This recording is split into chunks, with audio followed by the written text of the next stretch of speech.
I would just act as myself pretty much and go up and try to buy one, and as long as I let them know that I wasn't allowed to have them, then they were doing something wrong.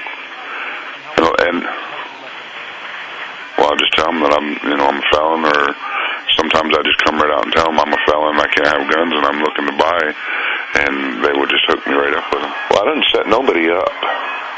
I mean, plain and simple. I mean, I guess maybe I put the thought in their mind. You follow me? I put the, you know what I mean? I didn't twist nobody's arm to do anything. It was just like, hey, if you do this, I can do this. It was their own greed that got them in trouble. I mean, seriously. I mean, if a bad person's a bad person, I don't care. When it first started, I was looking, well, for the assault charge, it was like 10 years minimum. Or 10 years maximum or something, I guess it was. And the other charge, the gun charge, they hadn't really talked about it a whole bunch, but it was under the Florida State 1020 life law down here. And I'm guessing, seeing as how it was the second time that I had been arrested for felon in possession of firearm, and this time I was actually in possession of it, it could have went pretty south. For a couple of months when I sat in Okaloosa County Jail, I thought I was screwed. Huh? But I figured I was going to go to state prison for a good long while. It wasn't until the feds finally picked it up that I realized that the most I was going to get, when they first started talking about it, I thought I was going to get 3 years federal time. The one who really saved my butt was the federal prosecutor, because he got up in front of the judge and explained, because she wasn't really sure who I was and what connection. That's why I was talking about, that there should be some sort of,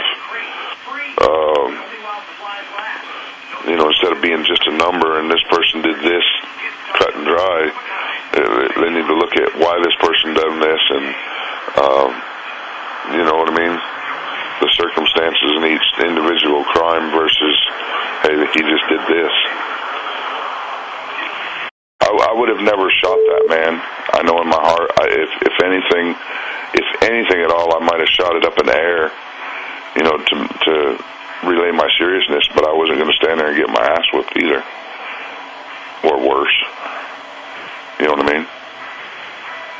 I don't think, number one, I should have never had my rights taken away from me to be able to have a gun and protect myself.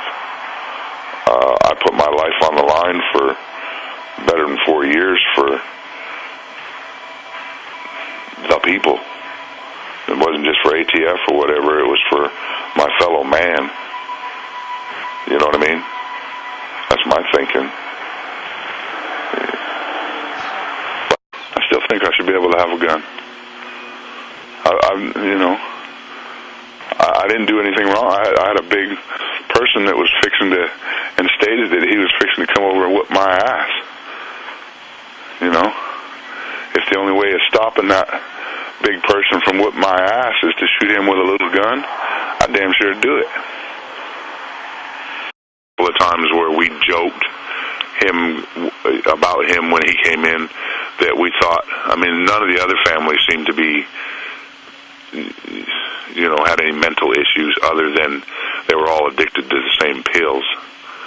And this kid would come in and sometimes barely keep his eyes open or barely stand, and he always talked with a slurred speech because of either alcohol or drugs. So, I personally couldn't tell, and he might have some learning disability or something, I don't know, but he don't seem retarded or any kind of, you know what I mean? I don't feel that he was taken advantage of because his mental faculties, if that's the question.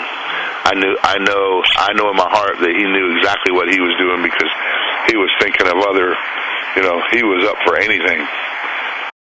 If you kind of had to been there, there were comments that kid's about half retarded, but knowing that he's not, he's just, stumbling, he reached for something and it wasn't there, or it wasn't at the distance that he thought it was, is because he's so messed up on drugs. You know what I mean?